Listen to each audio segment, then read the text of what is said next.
සුදු මේ මං අද ඉඳන් හැමදාම ජොගින් යනවා. හොඳේ මේ ඇඟ චුට්ටක් වැඩි වෙලා තියෙන්නේ බඩත් වැඩි වෙලා. සතියක් ඇතුළත කිලෝ 4ක්වත් අඩු කර ගන්න ඕන.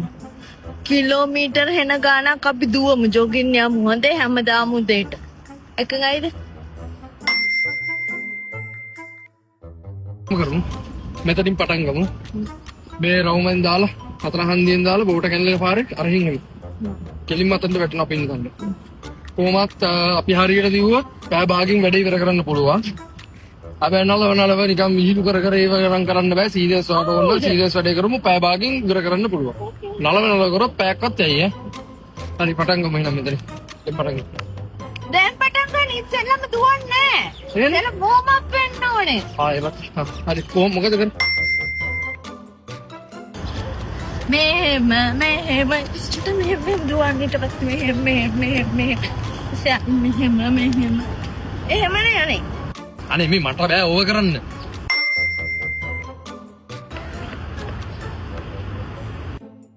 මොකදනේ කොල්ලෙක් නෑනේ මං වගේ ඇක්ටිව් වෙන්න කොහොනේ. A few moments later.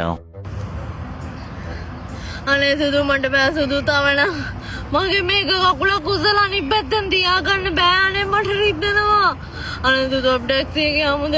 මං කිව්වා මං තොට කිව්වා මෙහෙම කරමුකෝ මට වෝම් අප් වෙන්න කියලා එක්සර්සයිස් කරන්නකෝ ඇක්ටිව් දුවන්න කිව්වා. දැන් හරිද? යකෝ විනාඩි 10ක්වත් දිව්වේ නෑනේ විනාඩි 5ක් උඩරිම දුවන්න නැති. එක කකුලක් උස්සලා අනිත් පැත්තෙන් තියාගන්න බෑ. ටැක්සි එක යන්න.